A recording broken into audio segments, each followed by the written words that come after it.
Afternoon, everybody. TGIF. We'll just do a couple of quick things at the top. The first is you may have seen the news today that NASA successfully completed their test flight of the Orion spacecraft.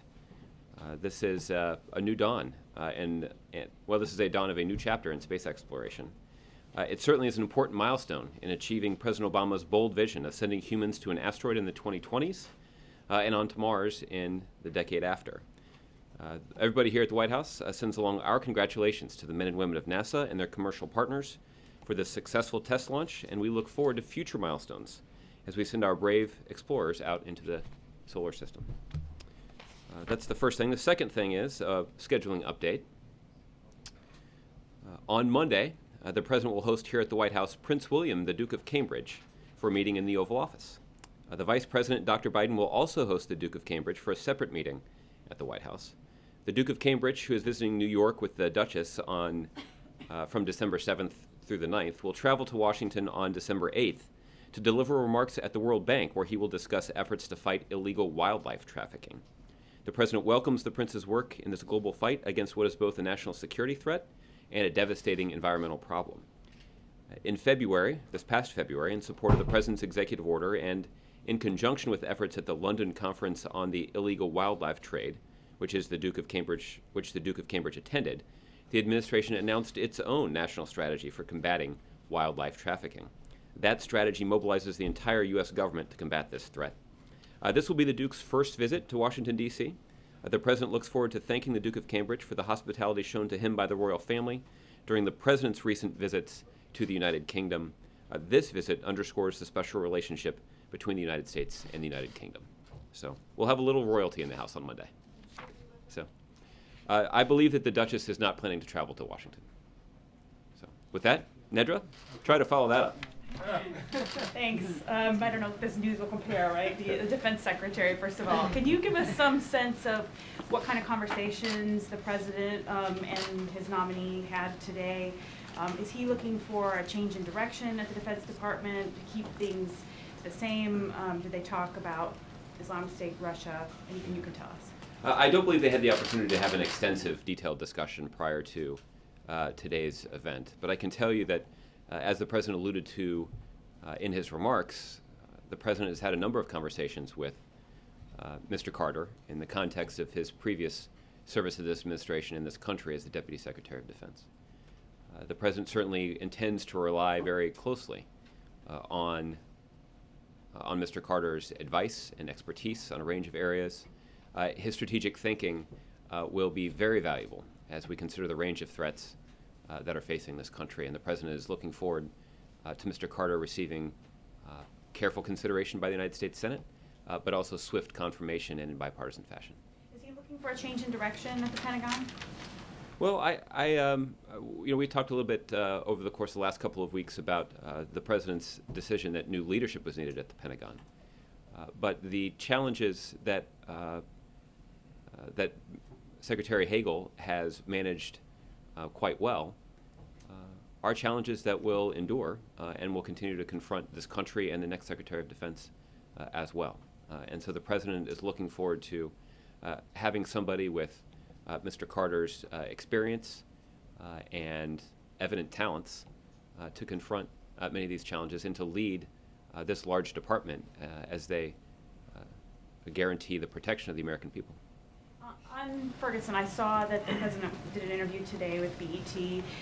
Can you tell us a little bit about why he wanted to do that, and also give us an update on the timeline for any sort of executive order that he may be putting out that you mentioned earlier this week? That interview has not been conducted yet. It'll be conducted a little later this afternoon. But it certainly is an opportunity to reach an audience that has been closely watching events in Ferguson, Missouri, as well as recent events up in New York City this week as well. And it's an opportunity for the President to deliver a message that I think to many of you will sound pretty familiar. But it is an opportunity to reach an audience that obviously has been following these developments very closely and has pretty strong feelings about it. I think there are a lot of Americans who feel strongly about some of these issues, but certainly we would anticipate that the viewers of 106 and Park would have some strong feelings, and it's a good opportunity for the president to make sure that they understand where he's coming from on some of these issues. And the executive action? I don't have any update on any timing. And finally, Senator Landrieu, is the president planning to do anything with the election coming up this weekend in support of her? I don't know of any political activities that the president has planned for the weekend. You've heard the president speak on previous occasions about Senator Landrieu's important independent leadership for the people of Louisiana here in Washington and in the United States Senate. But I don't know. I don't have anything that the president's planning in the next 24 hours in support of her campaign. Okay. Roberta? What are we to take away from the fact that Secretary Hagel didn't attend this morning? Well, I saw that the Defense Department put out a statement indicating that Secretary Hagel decided not to attend today's event because he did not want to distract from an event that was held to honor Mr. Carter, his service to the country, and the new opportunity that's before him. And that was a decision that Secretary Hagel made, and certainly it's a decision that is respected by everybody here at the White House. And Secretary Hagel put out a pretty clear statement showing his very strong support for Mr. Carter's nomination.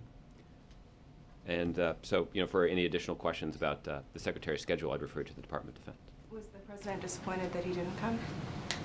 No, I think the president certainly understands the sentiments that were included in the statement that was issued by the Department of Defense, and certainly appreciated the sentiments that were included in the statement from Secretary Hagel about Mr. Carter's nomination.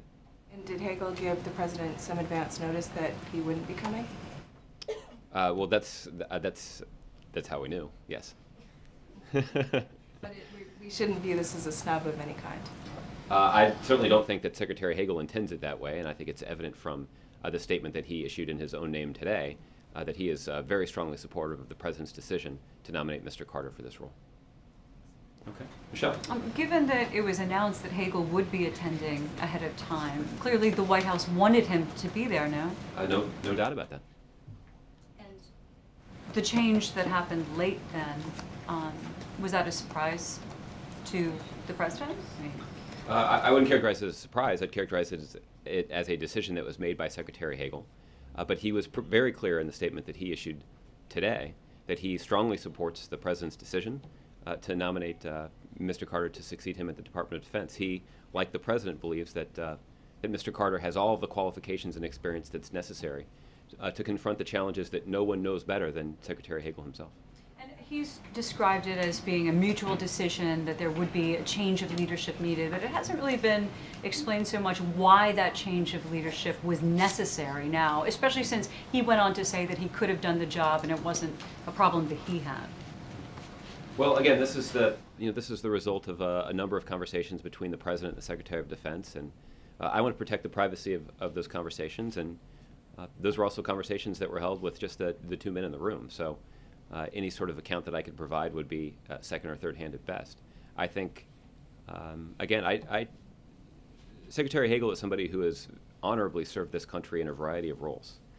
He is somebody who was willing to serve his country overseas in combat, and it is the thing that distinguishes him from every other Secretary of Defense, that he is a decorated combat veteran who arose from the ranks of somebody who was fighting on the front lines for this country to serving in the top job at the Department of Defense.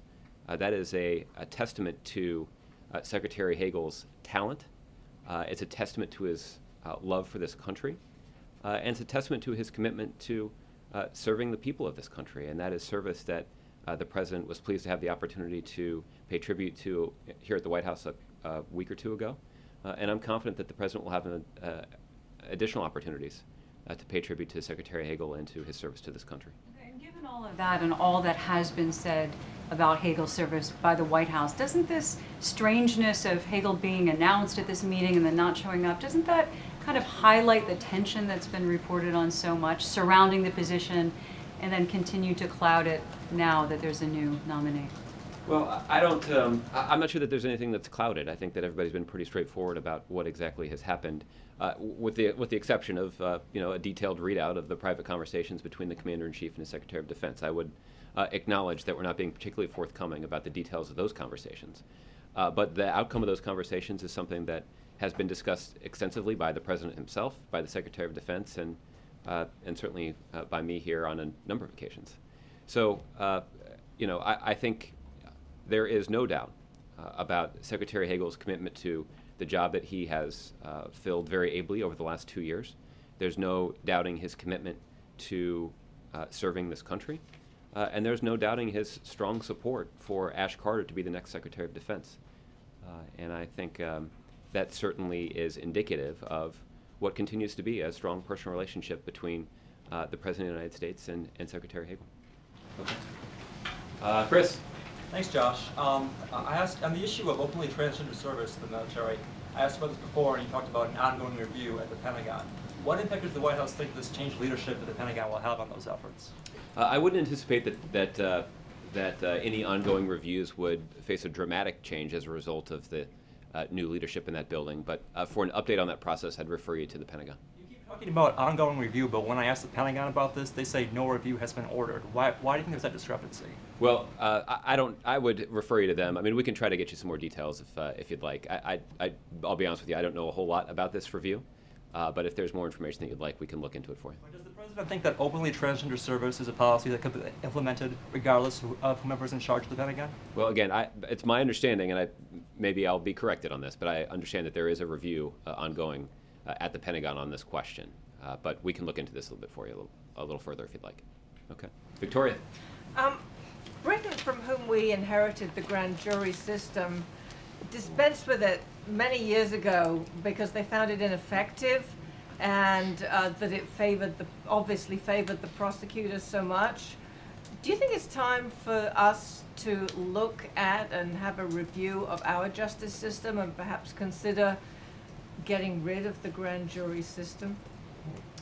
Well, let me make a couple of observations. The first is that the grand jury proceedings that have attracted so much attention in the last 10 days or so, I don't think they received attention because the efforts of the prosecutor were significantly advantaged in the context of those proceedings. I think the concern was evidently was something else because ostensibly you had prosecutors who were making the case for an indictment that was not handed down by the grand jury. So I guess that goes to the premise of your question, I think. For an indictment. Well, again, the grand jury proceedings are conducted in private, so I guess it's hard for us to tell. So in terms of that, in terms of what their goal was, I'd direct you to those prosecutors for what kind of case they were making. But I'm frankly not inclined and pretty unqualified to have a philosophical discussion with you about the basis of our legal system and how that's been translated over centuries. But I'm sure there's somebody at the Department of Justice that might be inclined to have that discussion with you, or not. Who knows? But you can certainly try. Okay, Kristen. Josh, thanks. During his remarks today, Ashton Carter turned to the president and he pledged candid strategic advice and candid military advice. And a lot of people sort of noted that moment. Is that something that the president felt was lacking before? No, not necessarily. And I think in my previous comments about Secretary Hagel, and I think even in the president's comments about Secretary Hagel 10 days ago or so in the state dining room, the president talked about how he had relied on Secretary Hagel's advice as they confronted a wide range of national security challenges. But certainly the president does expect, not just from the Secretary of Defense, but from every senior member of his national security team, direct, candid, unvarnished advice based on that individual's insight and expertise to the challenge. Did he feel like he was getting that under Secretary Hagel? Well, again, as I mentioned, I think the president was pretty clear that he, and I certainly have been, that the president appreciated the kind of candor and advice that he received from Secretary Hagel during his 2 years of serving as Secretary of Defense. And some lawmakers, some Republicans have noted this is his fourth defense secretary in 6 years. They have argued that creates a sense of unsteadiness. Can you speak to that? Is there a concern that changing defense secretaries so frequently in some ways destabilizes the agency? No, I don't think there's any evidence to support that claim at all. And the President is very pleased with the service and leadership and advice that he's received from each of the gentlemen who has served this country as Secretary of Defense during the President's administration. And we anticipate that Mr. Carter will continue in the footsteps of those who have come before him in terms of offering the President the kind of insight and strategic advice that he relies on and certainly expects from his Secretary of Defense. And while we're on the topic of the military, Senator Gillibrand is planning to reintroduce a bill that would take military sexual assault out of the chain of command. Last time this bill was up for a vote, President Obama didn't really weigh in on whether or not he supported it. At this point in this cycle, would he support it? Well, again, we would want to take a look carefully at the legislation that she decides to propose. Does he support the broader idea of taking military sexual assault out of the chain of command? Well, I think what he supports is making sure that there is keen awareness at the Department of Defense that the Commander-in-Chief will not tolerate the scourge of sexual assaults that we've seen in the media over the last few years. And the President said it himself, that even one sexual assault in the greatest fighting force in the world is something that the Commander-in-Chief will not tolerate. And the President has made that very clear to the civilian and military leadership at the Pentagon. And we did recently see that the Department of Defense conducted what is at least a lengthy review of the way that sexual assault cases are handled inside the military. And that is a review that is being carefully analyzed here at the White House. Okay? John. Just something left over from yesterday. I saw the transcript was updated to say the President, in fact, did see the Eric Garner video, that takedown by police. What was his reaction? I didn't have the chance to speak to him directly about it. We were able to do this electronically, so I still haven't. While I am able to confirm for you that he has seen the video, I have not spoken to him about his reaction to it. Do you know anything about his reaction to the non-indictment? Well, I think you heard from him a couple of times to discuss this, and I think I wouldn't elaborate too much on what he has already said about it. Because after Ferguson, he forcefully came out here and he said this was the grand jury's decision to make. Would that apply to this case as well? Well, certainly as a legal matter, and again, as somebody who is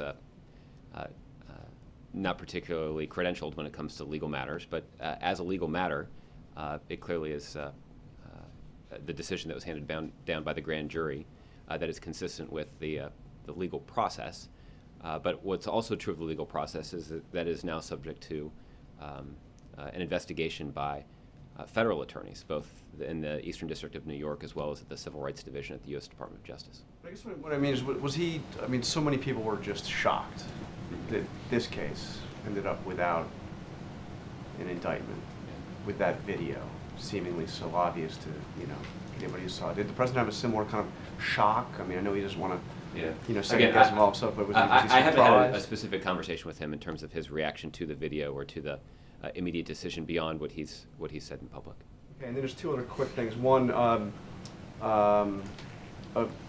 King Abdullah made a comment in an interview before the meeting that the effort against ISIS is World War III. I was wondering what the President thinks of that characterization. Well, I think what I'd say about that, John, is that we obviously have, the United States has played the leading role in building a broad international coalition to confront, degrade, and ultimately destroy ISIL because of the threat that it poses, certainly to a number of countries in the region, and the threat that it could pose to the world if it were allowed to establish a safe haven in Iraq and in Syria. So to the extent that you have the world united alongside the United States in standing up against these extremists, you certainly have a global element here. And it is a threat that the President takes very seriously. It obviously is a threat that our close partners in Jordan take very seriously, because this is happening right in their neighborhood. And so they are, the King has devoted significant resources and energy to ensuring that the humanitarian needs of those who are fleeing this violence have been met. Many have fled to Jordan. And that has posed a significant challenge to that country. And the United States, and this is one of the announcements that was out of the meeting today, is committing additional resources to help the Jordanians respond to this urgent humanitarian situation. And again, I think it's indicative of the role that the United States can play in supporting our partners as they deal with this very difficult situation. Okay, and then just one last item following up on the Mitch McConnell meeting. Obviously, this was an afternoon meeting, early afternoon meeting. There was no bourbon served, so just to follow up on the president's statement after the election that he would look forward to having a bourbon with Mitch McConnell. Is that going to happen, or is there? I'm confident that will happen at some point, and we'll try to give you a heads up when it actually does. Okay, Lynn. Josh, this is about the governor's meeting here today. I know that the White House has said that they want to try and develop some particularly economic partnerships. Can you give me a sense of if there's going to be anything specific in mind when the governors are talked to? And just a flavor for it, seems like it's like a little bit of school for new governors day, given all the officials who they're going to go see. Can you give a flavor of what you hope might be, if there's any concrete things out there? And also, how were the governors selected? Well, I think the first impression that we would like to leave is that this White House and this administration more broadly has a strong interest in trying to work with governors across the country to expand economic opportunity for middle-class families. That's something that the president has laid out as the top item on his domestic policy-making agenda. He certainly has tried to work with Congress to make progress against that goal. We've seen that there is an opportunity for us to make significant progress by actually working directly with governors. And so this is a group of newly elected governors, and we certainly want to build the same kind of strong working relationship with them as well. There are a variety of areas where we feel like progress can be made. There are many governors in both parties that have been committed to making important investments in high-quality early childhood education programs. This is something that the president mentioned in his State of the Union address almost 2 years ago now. And so we certainly will look for opportunities to partner with governors across the country to make those kinds of investments. We obviously have been gratified over the last year and a half or so to see a number of states take action to raise their minimum wage. This, again, is something that the president has urged Congress to do. We've seen congressional Republicans block efforts to raise the minimum wage, but we've seen states, including states that are governed by Republicans, actually take action to raise the minimum wage and give their workers a raise there. The president's supportive of those efforts. There also are a lot of equities as it relates to the Affordable Care Act, and there's an opportunity for at least some of these states to provide health insurance to, by expanding Medicaid, to a large number of citizens in their state. And this is health insurance that would be, at least for this year, paid 100% by the federal government. So at no cost to the governors or the citizens of these states, the federal government for this year would be in a position to provide important health care benefits for them. The thing that these governors know all too well, or if they don't, they soon will, is that when individuals who would qualify for expanded Medicare present themselves at the hospital in dire need of medical attention, that medical attention is provided. And it's the state that's ultimately on the hook for providing that medical assistance in the most, in the least cost-effective fashion possible. So there is an opportunity for us to lower costs for states and for the president to get or for the federal government to get involved in helping states as they try to meet the needs of working people in their states. So there's obviously a lot to talk about, a lot on the agenda, and there will be an opportunity for not just the president to sit down with the governors, but I know that there are other senior White House officials that they'll be meeting with, as well as Secretaries Duncan, Fox, Burwell, Administrator McCarthy, and others who will be visiting with them while they're at the White House today. Right. Is there something, you talked in broad terms, if you can think of something specific, if there's an ask or the governors, is there something, because each of these states do have different stages in their Medicaid program. So could you tell me how these governors were selected and why they were invited? I believe that all of the newly elected governors were invited to the White House, and these were the ones who were able to attend today. Okay. Jared. Josh, I know it was early this morning, but did the president watch any of the Orion launch? I don't know if he had the opportunity to see it. I've not spoken to him as yet today. This is the first time in over 40 years that NASA satellite or any satellite on the planet has left low Earth orbit. Is this, I mean, NASA scientists say that this is the biggest thing since the Apollo program. Is this something the president is excited about? Well, it's something that I described as the dawn of a new chapter of space exploration, and it's I think that does reflect the enthusiasm and excitement that everybody here at the White House feels. And although I haven't had a chance to talk to the president about it today, I'm confident that he shares that enthusiasm and excitement for this significant achievement. The president wants to focus on STEM achievement for students. He talks about that a lot when he goes out for campus events all around the country. Is there a better ambassador or a better entree to students' ambition than the world's greatest space program? It just seems like we're not, could there be more attention from the White House on this issue? Well, we certainly welcome all of the attention that is shown to this achievement. The president himself has talked in pretty personal terms about how he was inspired as a kid from some of the innovations that were and achievements of the space program when he was a kid. I know that I've heard him talk before about having watched on television as the astronauts were recovered from the capsules that had returned to Earth in splashdowns in the ocean. And we saw something reminiscent of that today when Orion returned to Earth in a splashdown. So this is something that that we are pretty excited and enthused about, and it is a testament to the successful strategy that the president has put in place for our space program, and we look forward to even more exciting results in the years ahead. All right, Alexis. Josh, on the budget, the Senate is correct in saying that it's eager to embrace the House deal on a longer-term omnibus and a shorter-term funding for DHS. Is the president prepared to sign that if that comes to him that way? Well, a couple things, Alexis. We are still waiting to see the details that are included in the budget proposal that is supported by House Republicans.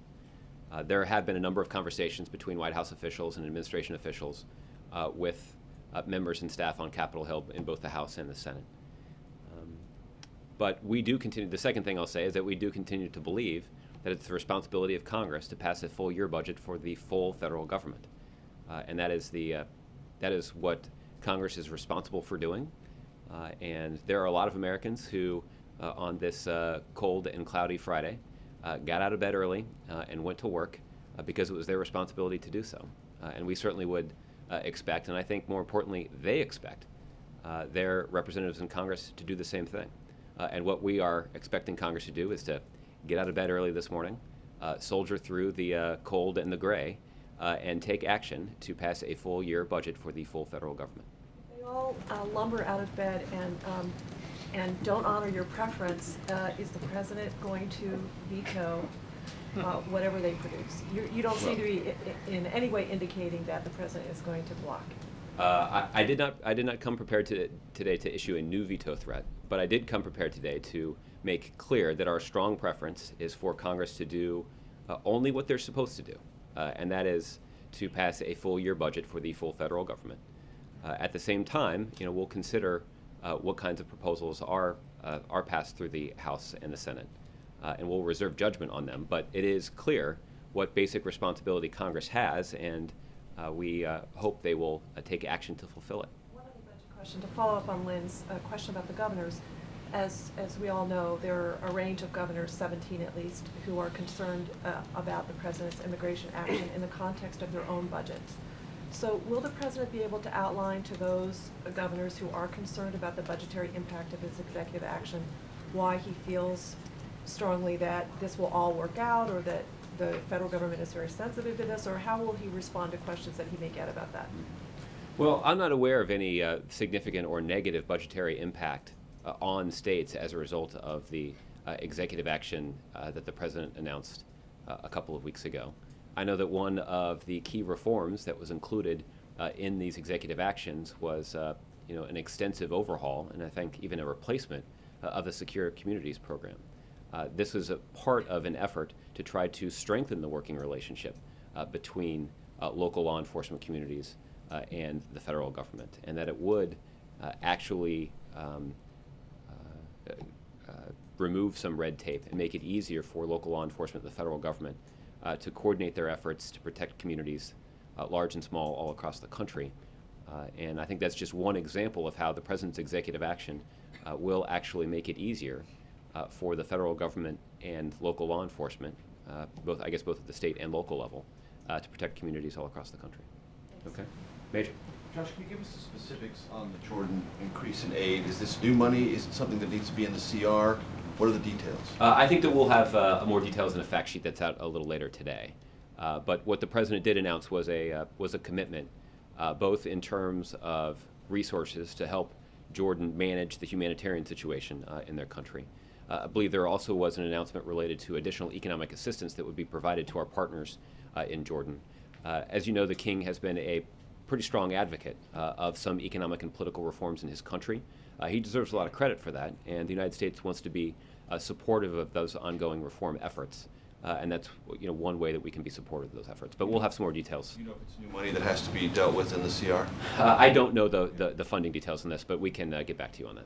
Related to the comparison that King Abdullah made to World War III, he said this is a generational issue. The president earlier this week talked about tectonic plates shifting in the Middle East. The larger conversation seems to be between these two leaders that this is not just about degrading and destroying ISIS, but about something that is many decades in duration, or a kind of, and King Abdullah said this, transformation in the Middle East about jihad itself. Do you want to elaborate or offer the president's perspective on that? Well, I can try. I probably won't do it as eloquently as he would, but a couple of things come to mind. The reason that there are 60 countries that have joined this coalition that the president is leading is that countries throughout the region and across the world understand the significant stakes of this conflict.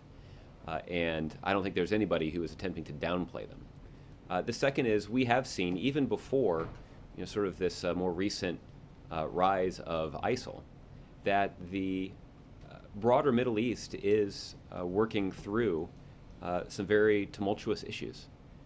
And the impact on their society and on governments across the region have been significant. And these are the kinds of issues that the people who live in this region of the world won't resolve overnight. That it's going to take some time for them to make some decisions about what kind of government they want to have in their country, about how they want to exercise their preferences about that government, about what kind of economic opportunity is going to be available to them, about how basic human rights are going to be protected. And that has prompted a lot of questions and a lot of soul searching, not just among leaders in that broader region, but also among people on the street. And those kinds of conversations and considerations about what kind of country or what kind of society they want to be a part of are important. And sometimes they can be, as we've seen, tumultuous. But what the president has tried to do is to be very keenly focused on understanding that even in these roiling waters, that we need to be focused squarely on the core national security interests of the United States. And in these dynamic, rapidly changing times, that can require some nimbleness. And I think that is evident in some of the policymaking you've seen from the president. It certainly is part of the kind of flexible strategy that the president has pursued. I think it also is why we have worked so hard to make sure that we are working closely with partners in the region to align our interests with them and with other countries around the world. And that's why building this broader international coalition to confront, degrade, and ultimately destroy ISIL is so important. That's why it's so important that so many of the members of that coalition are in fact Arab countries. And we have seen countries like Jordan join the United States in bombing ISIL targets in Syria. And that, I think, reflects the kind of commitment that the president has to working closely with leaders in the region to align our interests and to get other countries to act with us in pursuit of those interests. Related to that, even those most favorably inclined toward Ashton Carter would say he doesn't have now and never has had any expertise on some of these underlying issues in the region, militarily or diplomatically. Why was it a good idea, why is it a good idea to continue that sort of vacuum within the civilian Pentagon leadership for the president? Well, what Mr. Carter does have is a lot of experience in thinking strategically about how to orient the Department of Defense in a way that ensures it is properly positioned to protect the core national security interests of the United States. And that is something that he has spent a lot of time thinking about. We are going to continue to have a very experienced and very effective Secretary of State. There are obviously very useful intelligence channels that ensure a strong relationship between the United States and some of our partners in the region and around the world. And I would anticipate that well, I'll say it this way, the President does have complete confidence in Mr. Carter's ability to fulfill the responsibilities of the Secretary of Defense, to build a strong military-to-military relationship with our partners and allies around the globe as well. He is somebody who knows the building inside and out, and he is somebody who has a very keen understanding of, like I said, how to orient the posture of the Department of Defense to best protect the American people. And that's why we believe he's the right person for the job, and we've been gratified by the early signals of bipartisan support that he's already received. Okay. Ed? Josh, along those lines, though, someone like Senator McCain, who will be overseeing the confirmation hearings, is saying nice things about Ash Carter's credentials, but claiming that previous defense secretaries haven't been able to crack the president's inner circle, that defense policy is really run here inside the White House, and the defense secretaries have been railroaded. How do you answer that? Well, I answer that by saying that the President is proud of the leadership and advice that he has received from the men who have served as Secretary of Defense under this presidency. And the President's going to rely on the advice and counsel and expertise of Mr. Carter in the same way that he relied on the advice and counsel and expertise of Secretaries Gates, Panetta, and Hagel. But based on their books, it didn't seem like Secretary Gates and Secretary Panetta thought that advice really was listened to very often. Well, I think if you look carefully at their books, I think all of them had very strong things to say and very complimentary things to say about this President's leadership and the confidence they had in this President's ability to exercise the authority of the Commander-in-Chief to protect the American people. And I think to a person, Secretary Gates, Secretary Panetta, and Secretary Hagel would echo that sentiment. Did Ash Carter get any assurances from the President about his personal access, one-on-one, to the President, to the Commander-in-Chief? Well, I'll tell you, Ed, that Secretary Carter, or Mr. Carter, he hasn't been confirmed yet, but hopefully he'll be confirmed soon, is somebody who will be afforded the privilege that previous defense secretaries have had, which is a weekly meeting with the President of the United States in the Oval Office, and that is extensive access. And I can tell you that when those Secretary of States or those Secretaries of Defense have needed to communicate with the President outside of that weekly meeting, that the President has been very responsive to their communications. A couple other on the videos. Yesterday, you got some questions, obviously, about the American journalist who is being held by terrorists in Yemen. And on one of them, one of those questions, you were asked whether there were delays. And since, at the time, I understand yesterday you said some of this is still classified.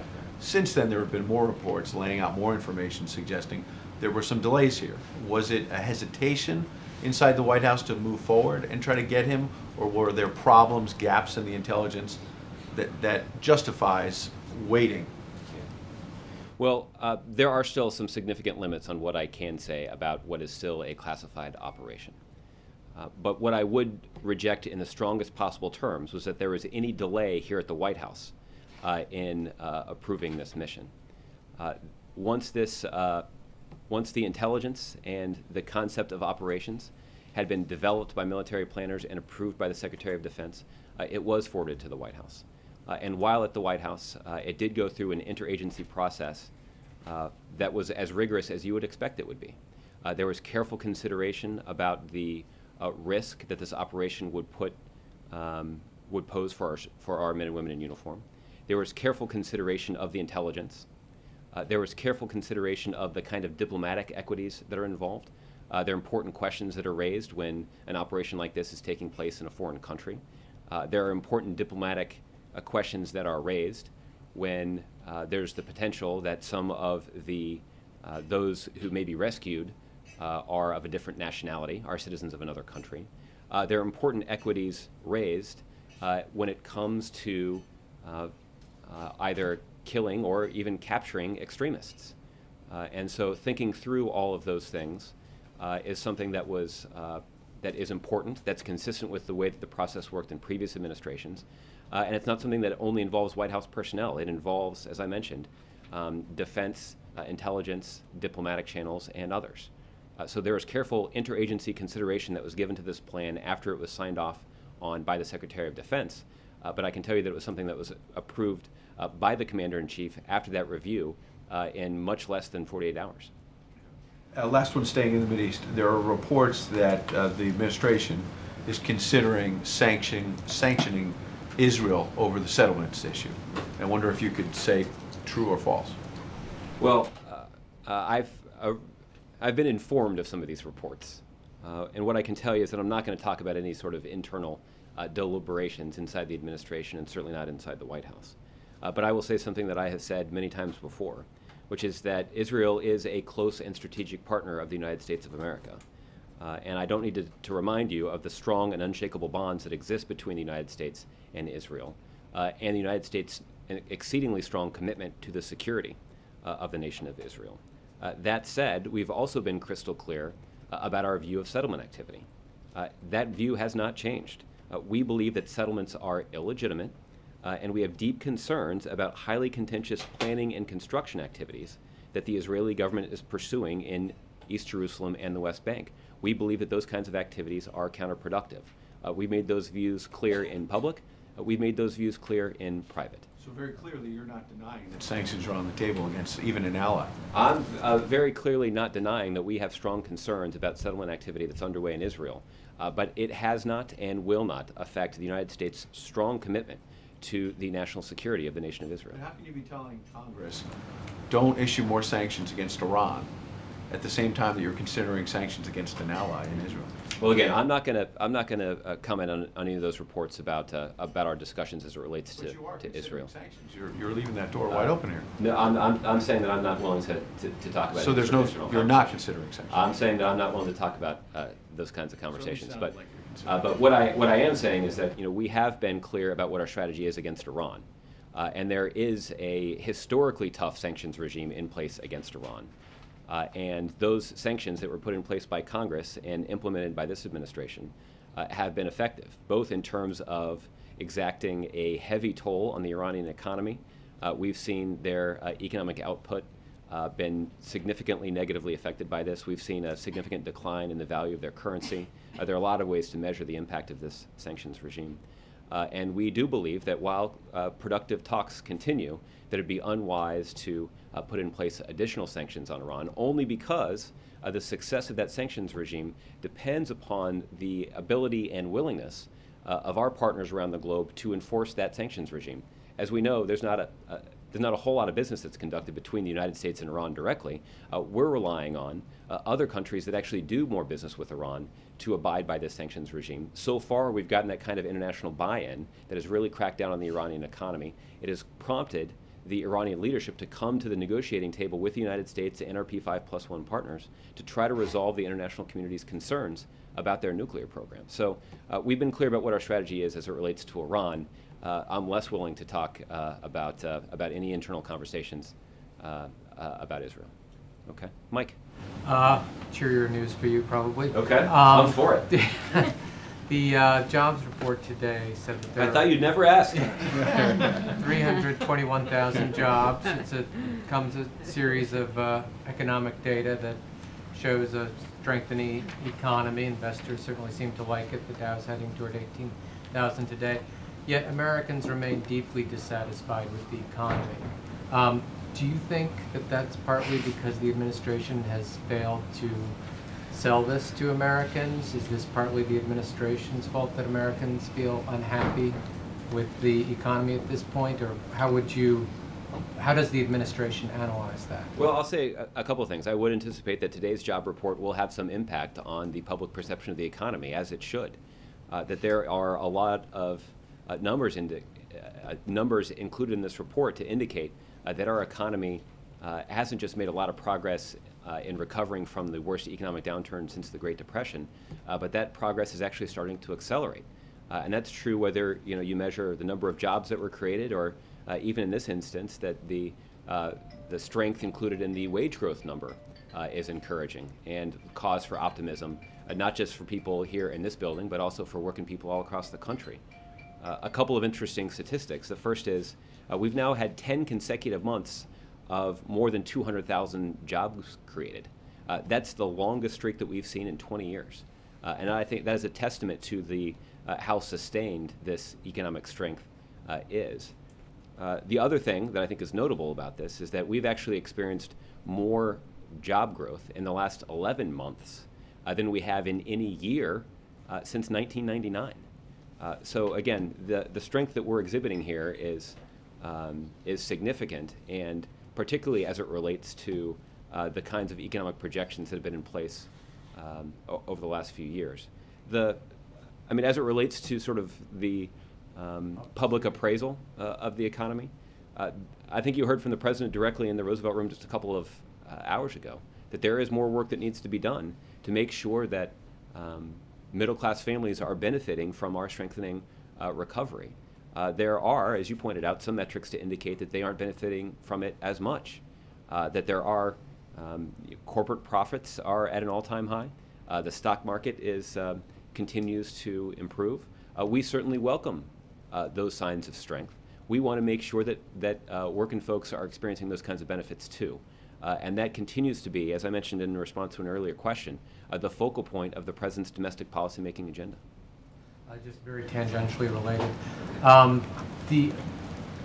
The administration's request on the omnibus, does that include more money for the IMF? Last time you didn't get it. Are you pushing for it this time as part of this? Well, it's my understanding that the United States, that the Obama administration continues to be strongly supportive of Congress acting on proposed IMF reforms that would significantly expand the financial contribution that the United States is able to make to the IMF and to development efforts without a significant increase in the kind of without a significant increase in the budgetary impact. So you are pressing for some we continue to be strongly supportive of the idea that Congress should act on these reforms to the IMF. That, again, these are reforms that the United States originally proposed. We have seen countries around the world adopt them, and failing to adopt them has had an impact on the kind of influence that we exercise in that multilateral body. So we certainly would like for Congress to take action on those IMF reforms. Okay, Mark. Josh, President Obama went out to dinner last night, but the pool was not told who he was having dinner with. Why is that? And can you tell us who he was eating with? I don't have a full list. I know that there were some members of his staff and some friends who happened to be in town, and it was not a working dinner. This was a social dinner. Okay. Okay. Can you get the list for us? I don't know if there are a couple names we can Transparency. Yeah, I know. I know you're a leading advocate. That's what I appreciate. I'll look and see if we can get you some names. Okay. I mean, that's business. Well, I guess the point is that they weren't doing business there. It was a purely social occasion. Stephen. Thanks, Josh. It's widely expected that the Senate Intelligence Committee will unveil its report on enhanced interrogation techniques sometime early next week. In advance of its release, has the President been given a copy of the report? Has he been briefed on the report? I'll say a couple things about that. The President has long advocated the declassified release of this report. So we certainly welcome the news from the committee that they're planning to do so next week. The White House has been working closely with the committee and with the intelligence community to resolve some of the differences that have cropped up in the process of declassifying that report. And the President is certainly aware of the contents of that report. He obviously was able to be briefed on the classified version. And the President continues to believe, as he's articulated himself many times, that it's important for our country to be transparent, at least as transparent as possible when we're talking about classified programs, about what occurred. And we certainly welcome the news that the committee is preparing to release this report soon. One other question, and forgive me because I'm not sure anyone else is going to get a chance to ask it before Monday, but what's the level of expectation in this building ahead of the visit of Prince William? Well, I think there's a lot of enthusiasm for the Prince's visit as well. We certainly are looking forward to hosting him here in Washington and at the White House for the first time. And the President has had the opportunity to visit with Prince William on a couple of other occasions. I mentioned, or at least I alluded to in my opening statement, that the President and First Lady had the opportunity to visit with the Duke and Duchess when the President and First Lady were in London for a state visit. The President also had an opportunity this summer at the 70th anniversary of D-Day to visit briefly with Prince William there as well. So the President's had an opportunity to meet him a couple of times. The President has enjoyed those previous conversations and is really looking forward to Monday's conversation as well. Thanks, Josh. Okay. All right. John, I'll give you the last one. Thank you, Josh. You mentioned the IMF reforms, and it would seem that talking to members of Congress, this has been sitting in Congress for 4 years now, I believe, and the President and Managing Director Lagarde have repeatedly called for action on it. Yet the attitude, particularly on the Republican side, seems completely the opposite. Not only do they criticize the reforms, but they talk about rescinding the extra $100 billion that Congress voted above what it regularly gives to the fund. That was in '09, and a couple of years ago this measure got 100 co-sponsors in the House. Congressman Duncan of Tennessee has talked about reintroducing it. What are your feelings about the attitudes of members which seem to be going in the opposite direction on the IMF? Well, the White House and the administration and the President have all been very clear about how important these IMF reforms are. Many of the people that you've described who are opposed to IMF reforms are exactly the same people who are suggesting we should do more to support the people of Ukraine. Certainly the IMF has played a very important role in offering economic assistance to the people of Ukraine, and more assistance could be provided if the IMF had access to greater resources. The IMF would have access to greater resources if Congress would follow through on passing these IMF reforms. So I think this is a pretty open and shut case, and we're hopeful that Congress will, that congressional Republicans, I should say, will do the right thing here and act on those IMF reforms. Okay. So let me do a week ahead before we go. On Monday, we've already mentioned what I think will be the highlight of an eventful week, which is the visit of Prince William here to the White House. In the afternoon on Monday, the President will tape an interview for the Colbert Report with Stephen Colbert at George Washington University. Set your DVRs. On Tuesday, I'm sorry? I believe so, yes. He had a great, I don't know if you guys saw, he had a great clip. You guys are going to get mad at me, but he had a great clip in promoting the President's participation in the show on Monday. He said that he was traveling to Washington and he's hoping to book his favorite 1990s alternative band, the Presidents of the United States of America. And he said that there had been a mix-up and that he'd booked the actual President of the United States of America. So it was very clever. So we're looking forward to that as well. I'm sorry? I don't know. I don't know. Maybe that's it. James apparently ruled this out. Your predecessor had said, not the Daily Show, not the Colbert Report. Why the change of heart? Change you can believe in, I guess, right? On Tuesday, the President will deliver remarks at an event for the Senior Executive Service at the Washington Hilton. The Senior Executive Service is comprised of the senior leadership of the federal workforce. In the afternoon, on Tuesday afternoon, the President will travel to Nashville, Tennessee, this is something I mentioned yesterday, to deliver remarks on his recent actions to fix as much of our broken immigration system as he can, while urging Congress to pass a comprehensive bill to get the job done. On Wednesday, the President will host the White House Summit on Early Education. This summit will convene prominent business leaders, philanthropists, advocates, elected officials, and members of the public committed to the expansion of high-quality early childhood education opportunities for children across the country from birth through school entry. At the event, the President will announce new efforts to enhance and expand the reach of high-quality public preschool programs in high-need communities. The President will also highlight new actions by the private, philanthropic, and public sectors to invest in and expand access to high-quality early learning opportunities in communities across the country. The Vice President will also participate and deliver remarks. On Wednesday afternoon, the President and First Lady will visit Joint Base Anacostia Bowling, where they will deliver toys and gifts donated by the Executive Office of the President's staff to the Marine Corps Toys for Tots campaign. On Thursday, the President will join a meeting of the President's Export Council. The President's Export Council advises the President on policies and programs that affect U.S. trade performance and promote export expansion. This is obviously something that the President spent a lot of time talking about on his recent trip to Asia, and the meeting of the President's Export Council will be a useful opportunity to follow up on some of those conversations. On Friday, the President will attend meetings at the White House.